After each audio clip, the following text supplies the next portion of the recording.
Hai Val, it's Val.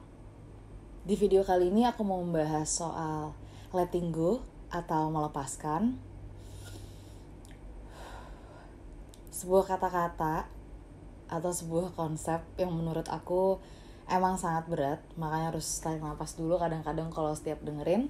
Video kali ini gak bakal panjang, seperti biasa akan di bawah 10 menit. Tapi aku pengen minta teman-teman untuk stay with me, untuk lebih peka hati dan pikirannya ketika kita lagi sama-sama ngobrolin ini. Karena seperti biasa, ini juga adalah sebuah video yang baru aja keluar. Karena sejujurnya, ini adalah suatu topik yang aku udah kepikiran dari awal tahun atau bahkan akhir tahun kemarin. Cuman entah kenapa aku merasa belum ada waktu yang tepat untuk ngerilis ini.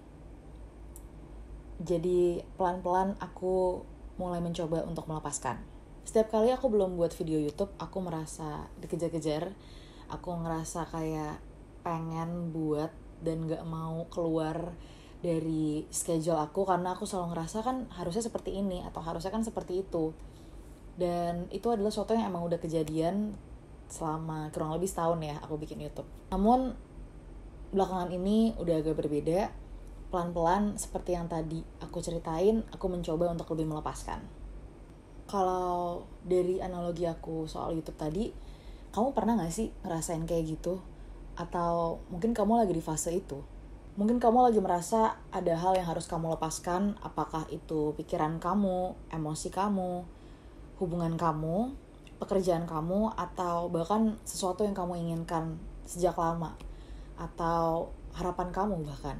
Tapi kadang pertanyaan yang penting yang menurut aku harus kita tanyakan ke diri kita masing-masing adalah, apakah kita takut dengan apa yang akan datang?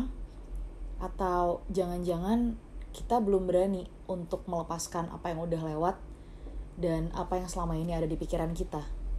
I think about things a lot. Aku suka banget mikir atau kepikiran. Banyak banget hal-hal dalam hidup aku yang suka aku pikirin berulang-ulang. Jadinya itu suka kebawa mimpi, suka sebelum tidur kepikiran, even mandi yang harusnya kita lagi kayak berhayal atau kayak mikirin hal-hal yang seru-seru, malah jadi otakku tuh bisa ngarah ke suatu pikiran yang menurut aku sebenarnya bisa sekarang aku bilang gak penting. Itu dia kan, kadang-kadang kita suka kepikiran, kadang-kadang suka kepikiran suatu yang belum kejadian, what if itu banyak banget.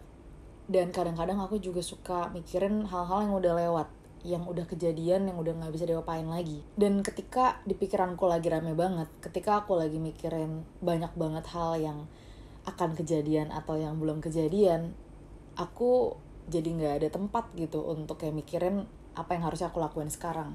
Ketika lagi rame banget di pikiran lo, pasti bakal susah banget untuk berpikir jernih dan mendapatkan solusi yang terbaik.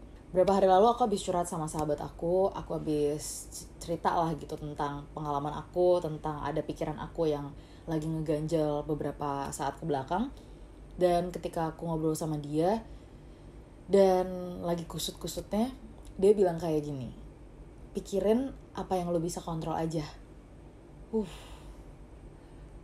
Kalimat yang menurut aku simple banget, dan kadang-kadang kita suka mungkin lihat quotes di mana-mana, tapi benar-benar penting. Satu hal penting yang suka kita lupain adalah untuk belajar melepaskan hal-hal yang kita gak bisa kontrol. Menerima apa yang udah terjadi dan terbuka untuk apa yang ada di masa depan. Sama kayak tadi aku cerita soal YouTube aku, entah kenapa konten ini tuh selalu ketahan gitu dalam badan aku, dalam pikiran aku. Tapi ketika akhirnya aku melepaskan, ternyata rasanya lega, ternyata rasanya jauh lebih baik daripada pas aku nahan-nahan. Sepertinya kita tuh udah terlalu biasa untuk menahan sesuatu yang bahkan sebenarnya realitanya bukan punya kita. Rasa nyaman yang suka kita salah artikan menjadi baik-baik saja. Cuman sebenarnya pertanyaannya adalah, kamu beneran baik-baik aja? Terkadang kita lupa dan bahkan bisa gak tahu dan gak sadar bahwa rasa menahan itu bisa jauh lebih sakit daripada melepaskan. Menurut aku melepaskan adalah suatu hal yang sangat keren karena membutuhkan keberanian yang sangat besar. Karena kita juga harus, sebelum kita bisa melepaskan, kita juga harus bisa untuk menerima situasi, menerima kenyataan bahwa nggak semuanya sesuai kemauan kita. Melepaskan artinya kita mencintai diri kita sendiri lebih untuk berhenti merasakan sakitnya. Semoga dengan melepaskan kita memberi ruang untuk yang lebih baik datang. Terima kasih sudah menonton. Ini adalah lirik lagu dari band favorit aku yang menurut aku teman-teman harus dengerin kalau butuh kekuatan lebih untuk melepaskan. Semoga bermanfaat dan ingat pelan-pelan aja. Dadah!